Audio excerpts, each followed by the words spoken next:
Elmer Ellsworth wasn't from Illinois originally, but he got his start here as a soldier and became a good friend of Lincoln. So what made him so famous then and so obscure now? Here's the story of Elmer Ellsworth. At 5'6", Elmer Ellsworth was not an imposing figure or an intimidating force, but he was a leader of men through character and a unique, spectacular skill.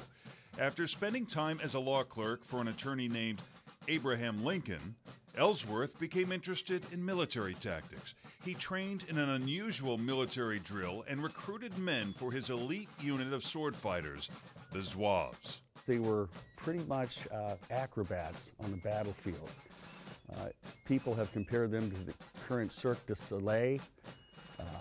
They were gymnasts, primarily average height, about 5'6", but very deadly on the battlefield if you confronted them. More experienced swordsmen in the East didn't take him seriously, so he issued a challenge for other units to outperform his Zouaves from Chicago. When no one responded, he took his men across the country to perform 22 shows. People were stunned. He was a sensation, and arguably historians have said that he was the most famous man in America in August of 1860. Lincoln called Ellsworth the greatest little man he ever met.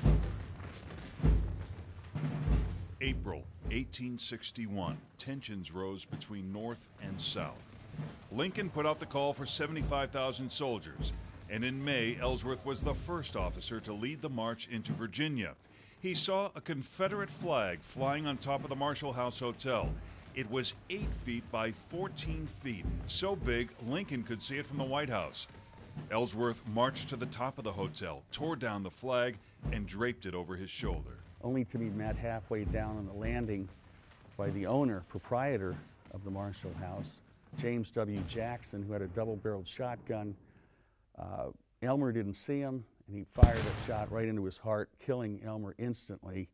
With that, Elmer became the first martyr of the Union cause, and he was from Illinois. Despite his popularity and fame and his friendship with Abraham Lincoln, little has been written about Ellsworth. There are only 2 books about Ellsworth, the latest published 87 years ago. In fact, libraries are discarding them. Author John Huelskamp started a foundation to produce a statue of Ellsworth. This hunk of stone in Lincoln Park is the pedestal for the old Garibaldi statue, which has since been moved. Huelskamp says it's the perfect place for an Ellsworth statue because it's between the statue of Ulysses S. Grant and the statue of Ellsworth's old friend, Abraham Lincoln. Elmer is a hometown hero, friend of Lincoln, and if I think we were to take a time capsule back and speak to Abraham Lincoln, he would nod his head, say, yes, this is the greatest little man that I've ever met. Huelskamp says the reason Ellsworth has been largely ignored is that he got his start in Illinois, and most Civil War historians focus on what happened in the East, Gettysburg, Antietam, where we get most of our Civil War photos. Huelskamp hopes to have a statue by April 2015, marking the 150th anniversary of the end of the Civil War.